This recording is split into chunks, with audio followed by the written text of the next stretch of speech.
If I could go back and redo my 7-year professional soccer experience,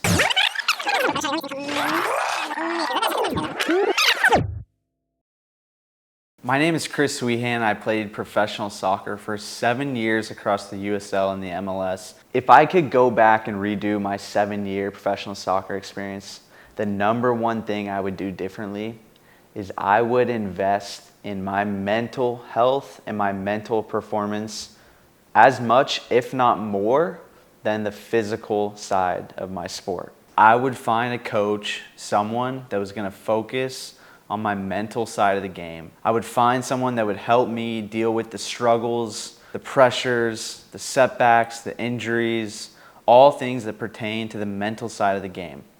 Playing soccer for 25 years of my life, I figured out how to play the game fairly well. Was I an expert? By no means. Did I know how to physically manage myself? Pretty much for the most part. But the thing that I struggle with the most is the mental side of the game. I struggled with injury. I struggled with setbacks. I struggled with pressure situations. I struggled with difficult teammates. I struggled with difficult coaches.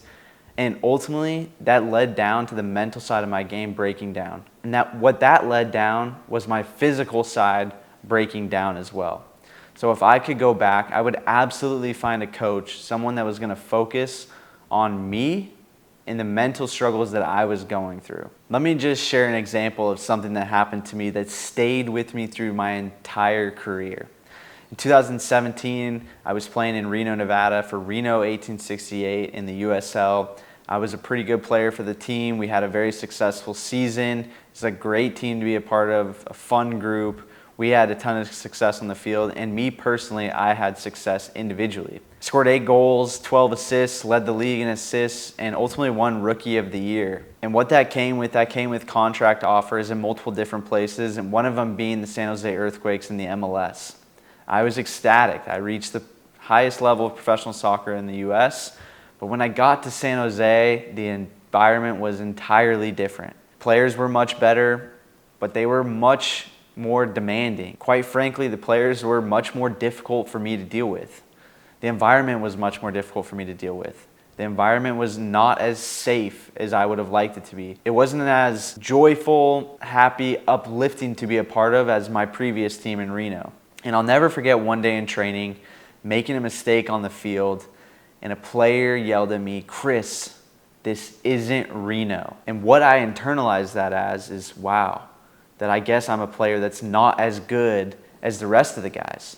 Maybe I'm not good enough to be here. And by thinking that, I was creating that reality for myself. I was believing that maybe I'm not really good enough to be here. That comment stuck with me till this day. And if I had been working with a mental coach, if I had been fully honest and upfront and open and excited about receiving good information and good coaching as it pertained to advancing myself mentally as a professional athlete, not physically, but on the mental side of the game, I know that I would have been better suited to deal with the little moment like that that stuck with me through my entire career. I'm not one to go back and have regrets. I'm not saying that I would have stayed in the MLS or I would have gone far places, but what I do know is that if I would have been open to learning, to guiding, to investing in myself, to learn and grow as a professional athlete as it pertains to the mental side of the game, 100%. I could have gone farther, I could have improved,